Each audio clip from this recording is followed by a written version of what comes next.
আসসালামু আলাইকুম। কি অবস্থা ছোট্ট বন্ধুরা? আইটেক স্কুলের পক্ষ থেকে আরও একটি ভিডিওতে তোমাদের সকলকে স্বাগতম জানাচ্ছি। আজকে আমরা ইফেক্টিভ পড়াশোনার স্মার্ট কিছু টিপস অ্যান্ড ট্রিক্স নিয়ে আলোচনা করব। আমরা অনেক শিক্ষার্থীরা আছি এমন যারা কিনা দিনে পড়ার পিছে 10 থেকে 12 ঘন্টা সময় দিই, কিন্তু দিন শেষে যখন আমি ঘুমাতে যাওয়ার আগে একটু হিসাব করি যে আমি আজকে সারাদিনে কি পড়লাম, তখন আমি দেখি যে খুব একটা পড়া হয়নি। এর পিছে আসলে অনেক কারণেই থাকে। তো আমরা আজকে সেগুলো নিয়ে আলোচনা করব যে কিভাবে পড়লে, কোন কোন বিষয়গুলো খেয়াল রাখলে তুমি অল্প সময় পড়েও একটা ভালো আউটপুট পেতে পারো। চলো শুরু করা যাক।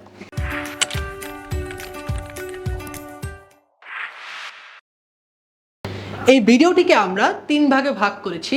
যেমন ধরো, পড়তে বসার আগে আমি কোন কোন বিষয়গুলো খেয়াল রাখবো, পড়ার সময় আমি কোন কোন কাজগুলো করব, এবং পড়ার শেষে আমি কি করব। এইভাবে আমি 3টা ভাগ করেছি। দেখো, প্রথমে আমি পড়তে বসার আগে যত রকম ডিস্ট্রাকশন আছে আমার পড়াশোনার প্রতি সেগুলো দূর করব। যেমন ধরো, চোখের ব্যাপারটা যদি আমি বলি, ধরো আমাদের অনেকে বলে যে জানালার পাশে একটা টেবিল নিতে যেন তুমি প্রকৃতির আলোটা পাও। তুমি যদি জানালার এমন একটা জায়গায় টেবিলটা সেট করো যেখান থেকে তুমি জানালা দিয়ে পুরো এলাকা দেখতে পারো, তখন কিন্তু তোমার চোখ পড়ার বইয়ে থাকবে কম। এলাকায় কোন রাস্তায় কে হাঁটতেছে, কোন জায়গায় কোন কুকুরটা দৌড় দিছে, ওই দিকে চোখ চলে যাবে। তো সেক্ষেত্রে তুমি জানালার কাছাকাছি টেবিল রাখতে পারো, তবে অ্যাঙ্গেলটা এমনভাবে রাখো যেন তোমার সরাসরি বাহিরের দিকে চোখ না যায়। এটা একটা ব্যাপার। আর রাত্রেবেলা তুমি চাইলে লাইট না জ্বালিয়ে ল্যাম্প লাইট ইউজ করতে পারো। এরপর কান, চেষ্টা করবে যতটা পারা যায় কোলাহল মুক্ত জায়গায় নিজের পড়ার জায়গাটা সেট করতে।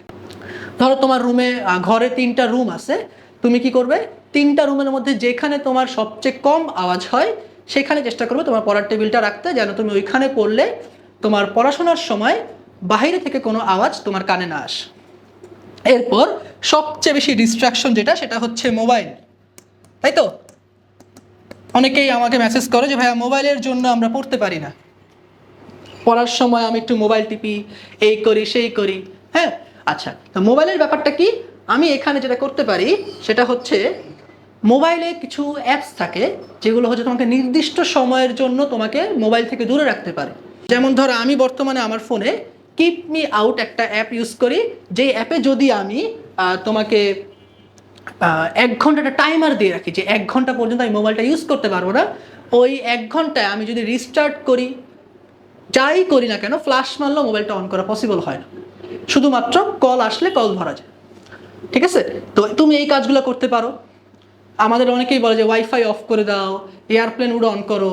হ্যাঁ, তো যার নেশা আসলে অনেক বেশি মোবাইলের প্রতি, সে যদি আরেক রুমে মোবাইল রেখে আসে, তাও ওই রুম থেকে যেয়ে নিয়ে আসবে। তো সেক্ষেত্রে সবচেয়ে ভালো কি, তুমি এরকম টুকটাক যে অ্যাপস আছে এই অ্যাপসগুলো ব্যবহার করো, যাতে তুমি চাইলেও, ধরো তোমার মোবাইল টিপার প্রতি আগ্রহ কাজ করতেছে বা অনেক ইচ্ছা লাগতেছে, একটা মেসেজ দেখছো, নোটিফিকেশন দেখছো, তাও তুমি ইউজ করতে পারবে না। ঠিক আছে? আচ্ছা, তারপর দেখো, প্রয়োজনীয় খাবার বা সরঞ্জাম। আমরা অনেকে পড়তে বসলে, যেমন আমি ছোটবেলায় পড়তে বসলে খাবারের উসিলায় টেবিল থেকে উঠতাম। তো তোমরা কি করতে পারো, টুকটাক খাবার বা পানি, 1 বোতল পানি পড়ার টেবিলের কাছে রাখতে পারো, যেন কোনো উছিলা না তৈরি হয় ব্রেন থেকে যে এই টেবিল থেকে উঠা এই কারণে উঠবো, এরকমটাই। ঠিক আছে? তারপর দোয়া বা যে কোনো আমল, আমরা অনেক রকমের আমলই জানি। হ্যাঁ, তারপর হচ্ছে যেটা খুবই ইম্পর্টেন্ট, সেটা হচ্ছে নির্দিষ্ট পড়ার জায়গা। আমরা অনেকেই আছি যারা হচ্ছে কিছু সময় টেবিলে পড়ি, কিছু সময় খাটে পড়ি, কিছু সময় আবার হাঁটতে হাঁটতে, অনেক রকম মিথ আছে। হ্যাঁ, ছাদে যে হাঁটতে হাঁটতে পড়া, কতটুকু পড়া হয় আমি আসলে জানি না। তবে আমার কাছে যেটা বেস্ট মনে হয় সেটা হচ্ছে, পড়ার যে জায়গাটা সেটা যেন নির্দিষ্ট একটা জায়গায় থাকে। তুমি যেন নির্দিষ্ট একটা এনভায়রনমেন্টে প্রতিদিন একই সময়ে পড়ো। সময় নিয়ে আমরা একটু পরে বলবো। চলো তারপর দেখি পড়ার সময়।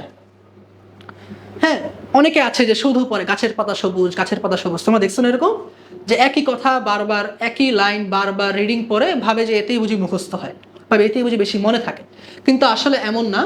তুমি পড়ার সময় ছোট একটা খাতা বা রাফ খাতা, একটা ব্ল্যাঙ্ক পেজ নিয়ে সাথে নিয়ে বসতে পারো, এবং যা যা রিডিং করতেছে হুবহু সেরকমই তোমার লিখতে হবে এমন না। তুমি ওই কি পয়েন্টগুলা বা কি ওয়ার্ডগুলো তুমি যদি লিখে লিখে পড়ো, তাহলে তোমার ব্রেনটা একটু আস্তে আস্তে পড়াটা রিসিভ করতে পারে। এখানে তাড়াহুড়া কাজ করে না, কারণ আমরা তো হয়তো তাড়াতাড়ি কথা বলতে পারি, তাড়াতাড়ি তো লিখতে পারি না, তাই তো? তো লিখে লিখে পড়তে পারো। বায়োলজি যখন আমি পড়বো, অথবা আমি আদার্স যে সাবজেক্টগুলো আছে সেখানে আমি শর্ট নোট ইউজ করতে পারি। এরপর উচ্চারণ করে পড়া, হ্যাঁ, অনেকের বাবা মা হয়তো জুড়ে পড়ার জন্য প্রেশার দেয়।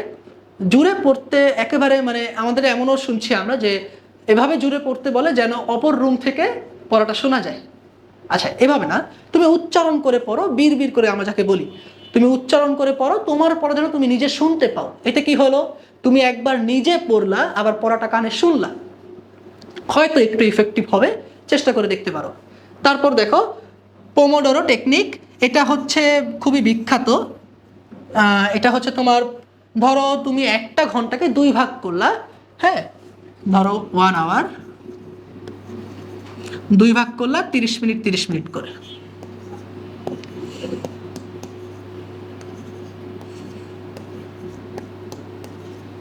এই 30 মিনিটের প্রথম 25 মিনিট তুমি পড়বা এবং তারপরে 5 মিনিট ব্রেক। আবার পরের 30 মিনিটেও প্রথম 25 মিনিট পড়বা, তারপরে 5 মিনিট ব্রেক। অর্থাৎ তুমি যদি সকাল 11টায় পড়তে বসো, তাহলে 11টা 25 পর্যন্ত পড়লে, তারপর 11টা 25 থেকে 30 পর্যন্ত ব্রেক, আবার 11টা 30 থেকে 11টা 55 পর্যন্ত পড়লে, তারপর 11টা 55 থেকে 12টা পর্যন্ত ব্রেক। এটা নাকি অনেক কাজে লাগে, চেষ্টা করে দেখতে পারো, ঠিক আছে? তারপর হচ্ছে নিজেকে নিজে টার্গেট দাও। ধরো তুমি একটা অধ্যায় নিয়ে বসলে, ধরো তুমি বললে যে মাত্র আমরা বললাম পোমোডোরো টেকনিক, তুমি বললে যে ওই অধ্যায়ের যে সূত্রগুলো সেগুলো আমি প্রথম 25 মিনিটে শেষ করব।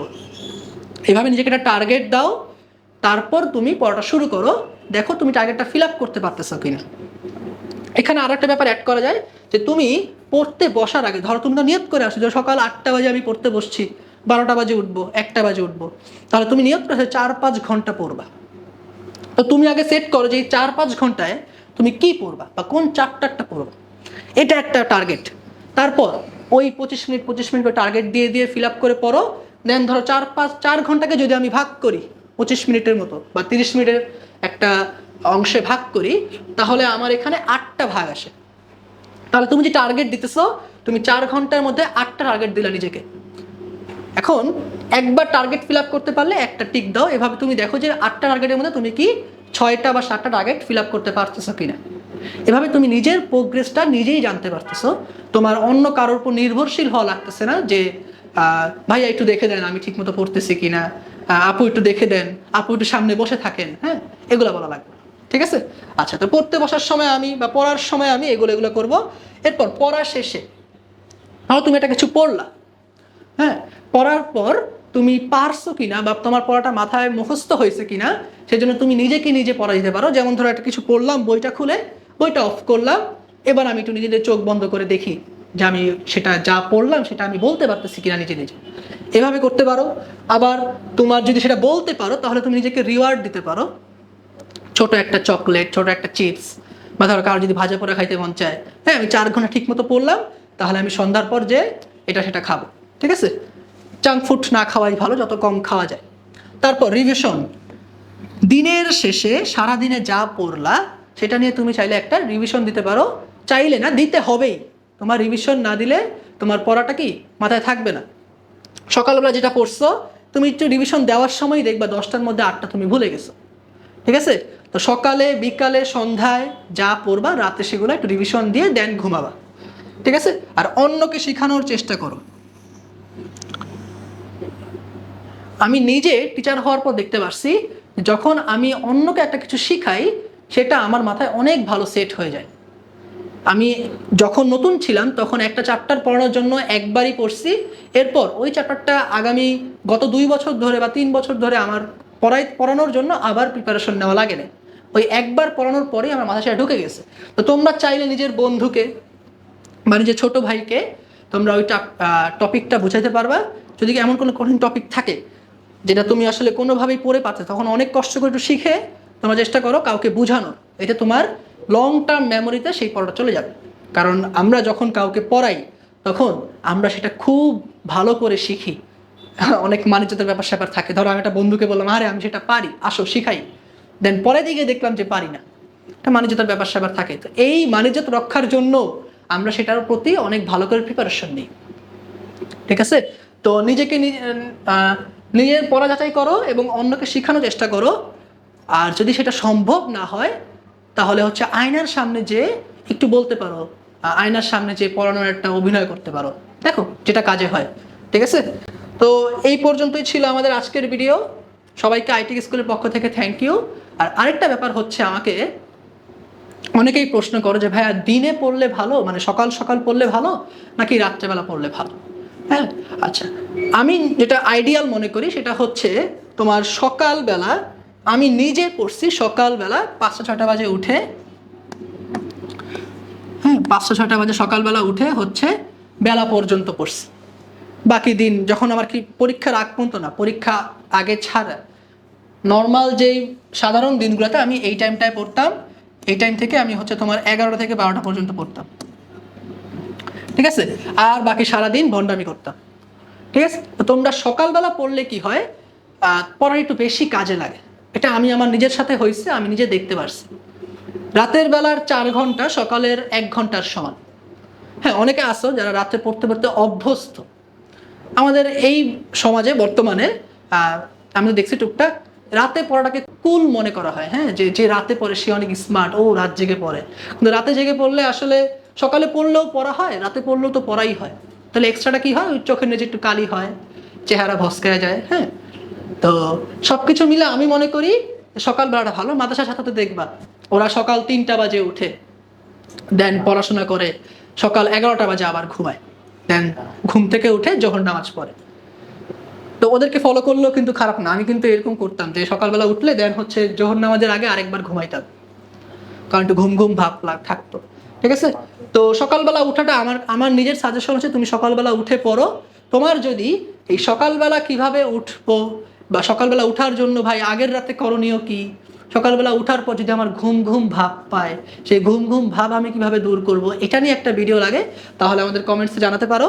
আমরা চেষ্টা করব এটা নিয়ে একটা ভিডিও প্রোভাইড করার। আজকের ভিডিও এই পর্যন্তই।